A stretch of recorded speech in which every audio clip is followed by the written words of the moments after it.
Since the Tao Te Ching itself is a communication through words, the very act of writing or reading this book is an affirmation that words are not really the enemy.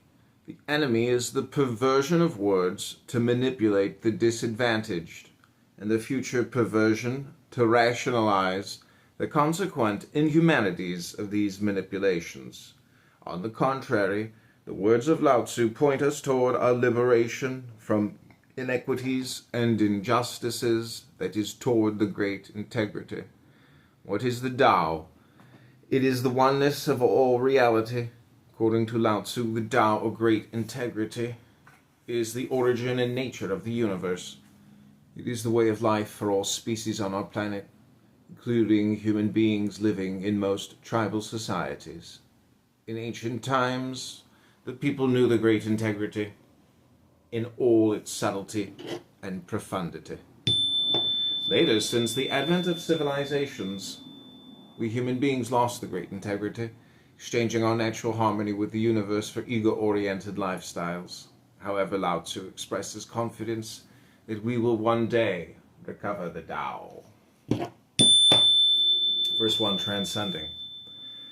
The Tao that can be told is not the universal Tao. The name that can be named is not the universal name. In the infancy of the universe, there were no names. Naming fragments the mysteries of life into 10,000 things and their manifestations.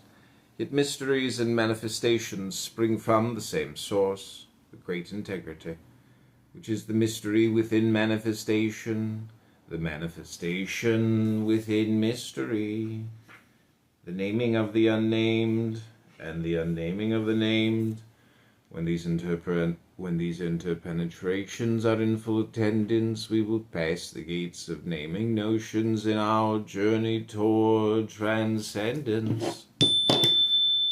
Verse 1 commentary. We are not only reminded here that there is a dichotomy between the unnamed, our intuition, and the named, our reasoning, but also that these two seemingly opposite mind worlds can be integral. Yet mysteries are intuition and manifestations are experience, spring from the same source, the universal Tao, the great integrity, by which Lao Tzu means the wholeness and holiness that is embedded in our nature and in the entire nature of nature. Lao Tzu also reminds us of the mystery within manifestation, our intuition enriching our experience, the manifestation within mystery, our experience enriching our